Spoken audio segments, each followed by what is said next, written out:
Consistent perfection is impossible. Inconsistent perfection is also impossible.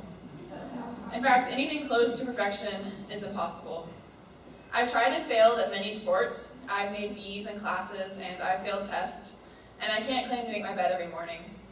I used to see God's love like a thermometer, moving one way for prayers and good deeds, and the other way for sins. But that's not how God sees us. In Luke, Jesus gathers with an audience of tax collectors and sinners, and when he sees Pharisees nearby snickering about how he should not associate with these people, Jesus begins the parable of the prodigal son. A man splits his wealth equally between his two sons. The younger son takes the money, leaves, and quickly finds himself poor, hungry, and alone. The son feels ashamed and embarrassed, and he is prepared to beg and grovel for his father's forgiveness. But when he returns home, his father throws his arms around him and orders a feast, celebrating his son's return. The older son watches this unfold, and he's confused, because it seems like his younger brother's mistakes are being rewarded. "My son," the father said, "you are always with me, and everything I have is yours.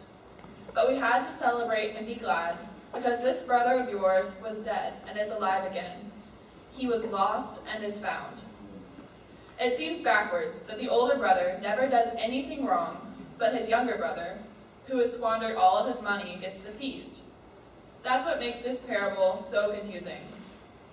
It's against the grain of our nature to forgive as easily as the father forgave his younger son.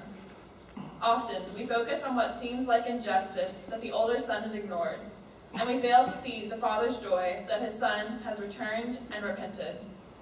The father loves his son unconditionally, just as God loves us. Our verse for Youth Sunday today, from Ephesians, says that the love of Christ surpasses all knowledge. Time and time again, God looks past our unavoidable sin and continues to shower us in love and grace. God calls us to be rooted in this same love, just like the father in the story. We aren't here to place blame or pass judgment, only to love. God's grace allows us to make mistakes like the prodigal son, and God is always waiting for us when we come back. On the other hand, like the younger son of the parable, I sometimes turn away from the comfort, security, and promise of God because I think that I can do it on my own. The younger brother could not survive without the support of his family, just like how we can't survive without the support of God. Anytime I stray from God in thought or action, it's comforting to know that I can always return and be welcomed with open arms. I grew up with two beagles who escaped our house at any chance they got.